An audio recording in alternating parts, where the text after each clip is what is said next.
Hello students, chapter 5 में से आज हम जिस टॉपिक को डिस्कस करेंगे वो है mutations. So let's start. Mutation is the process of alteration in the amount और the structure of the genetic material that is DNA of an organism. So students, जब एक ऑर्गेनिज़म का जो डीएनए होता है, जब उसके अमाउंट में या स्ट्रक्चर में कोई चेंज आ जाती है तो उस प्रोसेस को म्यूटेशन बोलते हैं।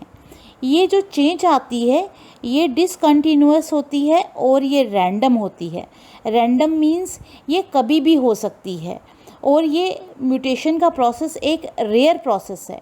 ये सभी ऑर्गेनिजम्स में नहीं होता है, ये कभी भी किसी भी ऑर्गेनिज्म में हो सकता है, but this process is inheritable. So mutation का प्रोसेस जो है वो जनरेशन से दूसरी जनरेशन में पास हो सकता है। सो अगर मैं इसको दोबारा से आपको समझाऊं तो म्यूटेशन क्या हुआ, ये एक ऐसा प्रोसेस है जिससे एक ऑर्गेनिज्म में परमानेंटली कुछ चेंजेस आ जाती हैं due to the changes in his or her jeans, कि उस ऑर्गेनिजम्स के जीन्स में कुछ ऐसी चेंजेस आ जाती हैं जिसके कारण वो ऑर्गेनिज़म जीनोटिपिकली भी और फिनोटिपिकली चेंज हो जाता है। स्टूडेंट्स, आपको पता होगा कि जीनोटाइप का मतलब होता है जीन्स का अरेंजमेंट और फिनोटाइप का मतलब होता है फिज़िकली वो ऑर्गेनिज़म कैसा दिखाई देता है। सो जब म्यूटेशन किसी ऑर्गेनिज़म में होगी तो उसके जीन्स तो अंदर चेंज होंगे ही, बट वो उसका जो फिज़िकली जो बाहर से जो अपीयरेंस है वो भी चेंज हो जाएगा। सो इससे क्या होता है कि जो लंबे समय से चले आ रहा जो उसका एक ऑर्गेनिज़म का एक स्ट्रक्चर था या उसके फंक्शंस थे वो चेंज हो जाते हैं, जिससे म्यूटेशन जो है that it leads to variations. तो बड़ी सारी जो एनिमल्स की और प्लांट्स की वैरायटीज़ हैं वो बदल जाती हैं, उनके स्ट्रक्चर्स बदल जाते हैं due to the process of mutation. Students, mostly mutation को एज ए हार्मफुल प्रोसेस ही देखा जाता है, क्योंकि जो बड़े लंबे टाइम से चले आ रहा हमारा जेनेटिक मटेरियल होता है, जो जनरेशन से दूसरी जनरेशन को पास होता रहता है, उसमें अचानक से कोई अगर चेंज आ जाए तो वो चेंज जो है वो उस जनरेशन के लिए मोस्टली बेनिफिशियल नहीं होती है। सो म्यूटेशन को मोस्टली एक हार्मफुल प्रोसेस के रूप में ही देखा जाता है, बट नाउअडेज़ म्यूटेशन के बड़े सारी इम्पॉर्टेंट बेनिफिट्स भी हैं। फॉर एग्ज़ाम्पल, म्यूटेशंस के कारण बड़े सारे सीडलेस फ्रूट्स प्रोड्यूस हुए हैं। For example grapes, banana, oranges etcetera, जो ज़्यादा इजी हैं यूज़ करने में और जिनसे जूसेस एट्सेट्रा ईज़िली निकाले जा सकते हैं। मोर ओवर एनिमल्स में अगर हम देखें तो short legged sheep, hornless cattle, hairless cats etcetera mutations का ही रिज़ल्ट हैं, या फिर ऐसे एनिमल्स जो ज़्यादा यील्ड देते हैं मिल्क का या एग्स का और मीट एट्सेट्रा। सो ये जो म्यूटेशंस हैं ये हार्मफुल तो हैं ही, बट ये बेनिफिशियल भी हैं हमारे लिए। फ्रेंड्स, ये टर्म म्यूटेशन फर्स्ट टाइम 1901 में ह्यूगो डी वरीस ने दी थी, जब उन्होंने एक प्लांट को स्टडी किया जिसका नाम है ओएनोथेरा लैमार्किनिया और evening primrose. Students, types of mutation को स्टडी करने से पहले आइए जल्दी से एक रीकैप कर लें about the structure of chromosome and DNA. आपने वो क्लास 11 में भी पढ़ा है कि हमारा क्रोमैटिन मटेरियल न्यूक्लियस के अंदर प्रेजेंट होता है in the form of highly coiled thread like structures, और उस क्रोमैटिन मटेरियल को अगर हम न्यूक्लियस से, जैसे कि आप डायग्राम में देख रहे हो, न्यूक्लियस से अगर बाहर निकाल के देखें तो वो एक डबल हेलिक्स की फॉर्म में, जैसे लैडर होती है वैसे ही लैडर की फॉर्म में हमें दिखाई दे रहा है। तो इस मटेरियल को जिससे ये सारा क्रोमेटिन बना होता है इसको डीऑक्सीराइबोन्यूक्लिक एसिड बोलते हैं, जिसको डीएनए भी बोलते हैं। सो अगर आपको कोई पूछे कि क्रोमोसोम किसके बने होते हैं, जिस मटेरियल से क्रोमोसोम बने होते हैं वो है डीएनए, और डीएनए की फुल फॉर्म है डीऑक्सीराइबोन्यूक्लिक एसिड। बच्चों जैसे कि आप डायग्राम में देख रहे हो, हर एक क्रोमोसोम के 2 क्रोमेटिड्स होते हैं जो सेंटर में सेंट्रोमियर के साथ जॉइन हुए हैं, और इन क्रोमेटिड्स के जो स्मॉलर पोर्शंस होते हैं उनको हम जीन्स बोलते हैं। नाउ ये जो डीएनए है ये डबल हेलिक्स की फॉर्म में, जैसे कि आप डायग्राम में देख रहे हो, एक स्ट्रक्चर है, मतलब एक ऐसी सीढ़ी की तरह स्ट्रक्चर है जो मुड़ी हुई है, और जो सेंटर में स्टेप्स जिनके सहारे हम सीढ़ी के ऊपर चढ़ते हैं वो स्टेप्स 2 टाइप के नाइट्रोजनस बेसिस से बने होते हैं। एक ग्रुप को हम प्यूरिन्स बोलते हैं और सेकंड ग्रुप को पिरिमिडीन्स बोलते हैं। प्यूरिन्स होते हैं एडेनिन एंड ग्वानिन, और पिरिमिडीन्स होते हैं साइटोसिन एंड थायामीन, और आरएनए में थायामीन की जगह होता है यूरेसिल। ये आपने क्लास 11 में भी अच्छे से पढ़ा था। तो ये 4 काइंड्स के जो बेसिस हैं, साइटोसिन, ग्वानिन, एडेनिन, थायामीन, ये बार बार रिपीट होते रहते हैं और डीएनए का बहुत लंबा स्ट्रक्चर बनाते जाते हैं। और जो इस हेलिक्स की जो साइड पे, जैसे लैडर की 2 साइड पे वुडन आर्म्स होती हैं, वो बनती हैं with the help of phosphate and sugar molecules. और जैसे कि मैंने पहले बताया कि जैसे लैडर के स्टेप्स जिन पे चढ़ते हैं हम लोग, वो स्टेप्स बनते हैं by the combination of these basis. Adenine हमेशा थायामीन के साथ और साइटोसिन हमेशा ग्वानिन के साथ पेयर अप करता है during the formation of DNA, और जब आरएनए बनता है that thymine is replaced by uracil.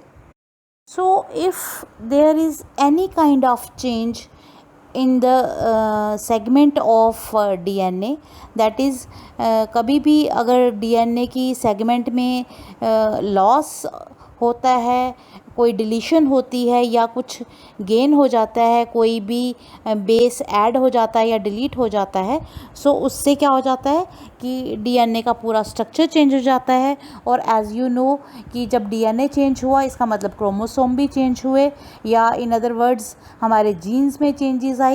So these alterations in chromosomes result in the abnormalities or aberrations.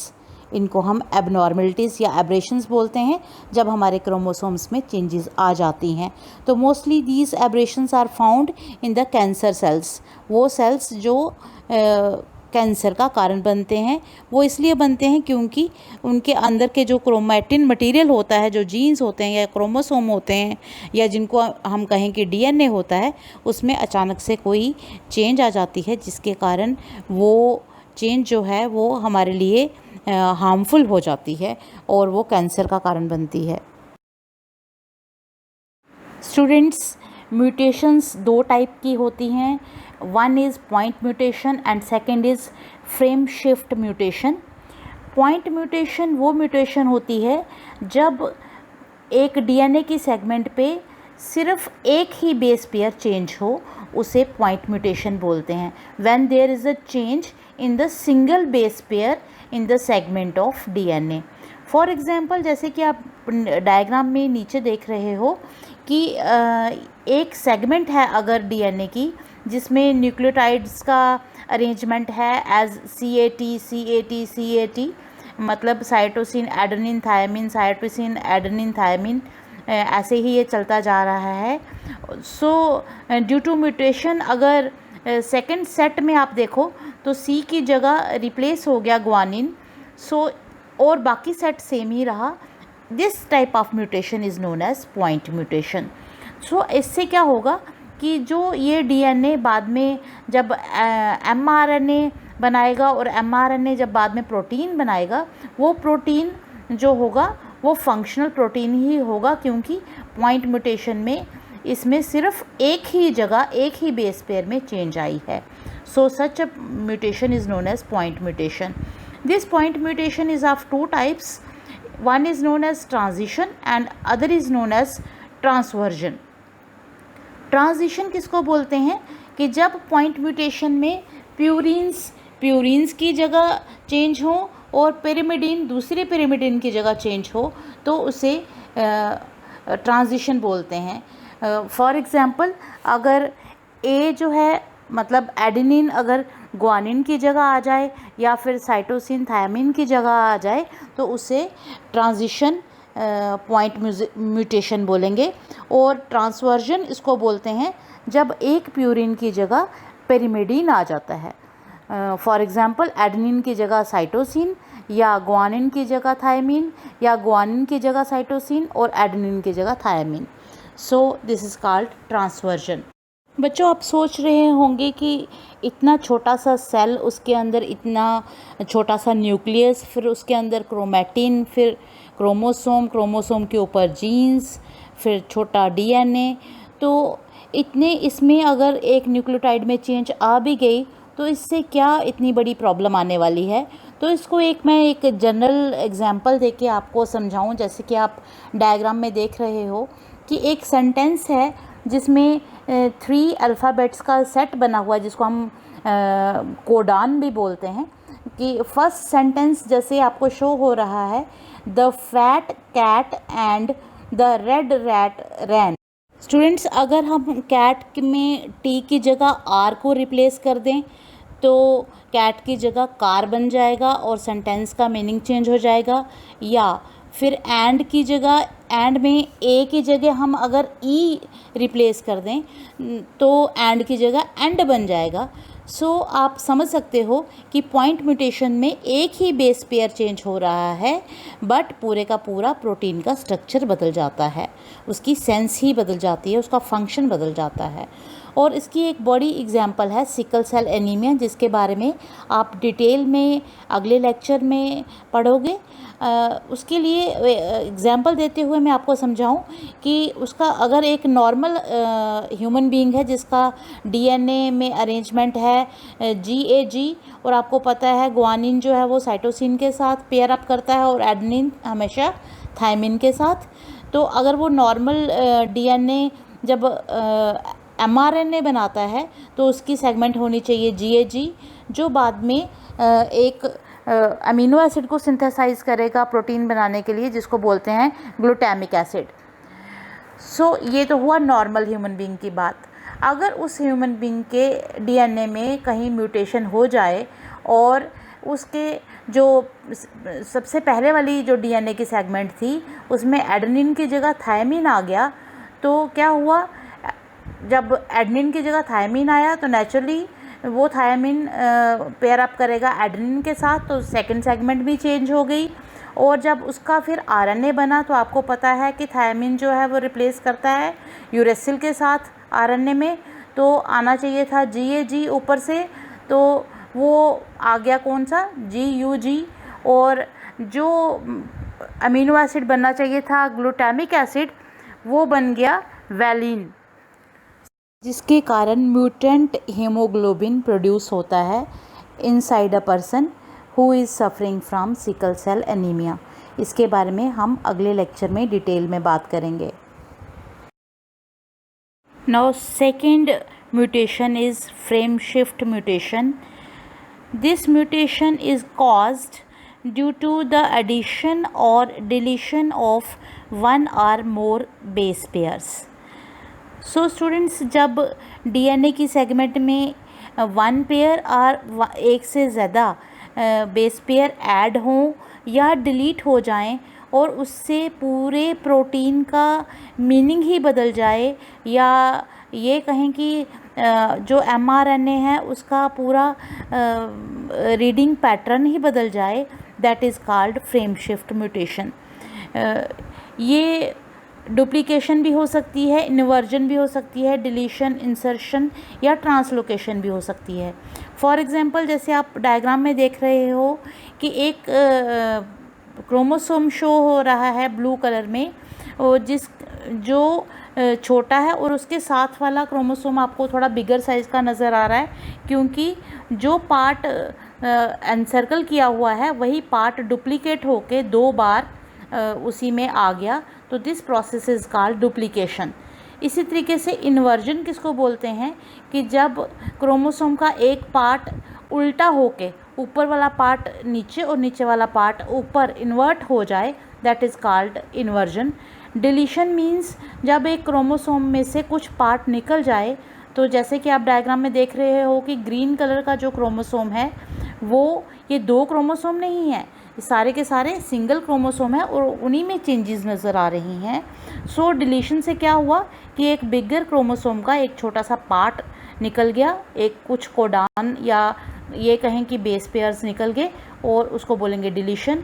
और इंसर्शन किसको बोलते हैं कि जब एक क्रोमोसोम का कुछ पार्ट डिलीट होकर किसी और क्रोमोसोम के ऊपर जाकर ऐड हो गया, तो उसको बोलेंगे इंसर्शन। और ट्रांसलोकेशन क्या होता है कि जब 2 क्रोमोसोम थे और उनके पार्ट्स आपस में एक्सचेंज हो गए, जैसे पर्पल वाले का पार्ट जो है वो येलो वाले के पास और येलो वाले का पार्ट पर्पल वाले के पास चला गया, दैट इज़ कॉल्ड ट्रांसलोकेशन। इसको जनरल एग्जाम्पल के साथ मैं ऊपर आपको समझाऊं तो आप देखिए, एक सेंटेंस है, the fat cat and the red rat ran. So आप इसको ध्यान से देखेंगे तो आपको मैं समझाऊंगी कि जो ऊपर वाला सेंटेंस ही देखना है कि उसमें जहाँ कैट लिखा था तो कैट में टी की जगह एन नहीं आया, टी को थोड़ा सा आगे करके एन उसके अंदर इंसर्ट हो गया। समझ आ रही है बात? तो इससे क्या हुआ, ऊपर जो कोडान बन रहे थे वो थे the fat cat and the red rat ran, नीचे क्या बने, द फैट कैन, और जो टी था वो आगे चला गया और वो एंड वाला जो था उसकी डी हट गई, टी ए एन बन गया, डी आगे चला गया। इसी तरीके से द का ई आगे चला गया। समझ गए बात आप? और आगे आगे एक एक वर्ड आगे आगे होता गया। सो आपको समझ आ गई होगी कि ये ऐसा क्यों हुआ, क्योंकि इसमें एक चेन में एन इंसर्ट हुआ और इसने किसी को रिप्लेस नहीं किया, सिर्फ ये एक चेन के अंदर आया। अब नीचे थर्ड सेंटेंस देखिए, इसमें स्टूडेंट्स कैट का टी जो है वो डिलीट ही हो गया है और एक एक अल्फ़ाबेट लेफ़्ट साइड की ओर मूव करना शुरू हो गया और उससे भी कोडान का पूरा स्ट्रक्चर ही बदल गया और प्रोटीन तो अल्टीमेटली बदलेगा ही। This type of mutation is known as frame shift mutation. अगर हम डिफरेंस बिटवीन पॉइंट म्यूटेशन और फ्रेम शिफ्ट म्यूटेशन की बात करें तो point mutation is the alteration of a single nucleotide in a gene, but frame shift mutation में more then 1 nucleotide change होते हैं। पॉइंट म्यूटेशंस में सब्स्टिट्यूशंस होती हैं और फ्रेम शिफ्ट म्यूटेशंस में इंसर्शंस और डिलीशंस भी होती हैं। नेक्स्ट इज़ पॉइंट म्यूटेशंस में जीन का स्ट्रक्चर ही बदलता है और फ्रेम शिफ्ट म्यूटेशंस जो हैं वो नंबर ऑफ़ न्यूक्लियोटाइड्स के को चेंज कर देती हैं in a gene. So this was the difference between point mutation and frame shift mutation. Now students, question arises कि म्यूटेशंस होती कैसे हैं। Mutations may arise spontaneously due to certain intracellular factors or may be induced by the environmental factors. So mutations जो हैं वो randomly भी हो सकती हैं, अपने आप भी हो सकती हैं, जिनको हम स्पॉन्टेनियस म्यूटेशंस बोलते हैं।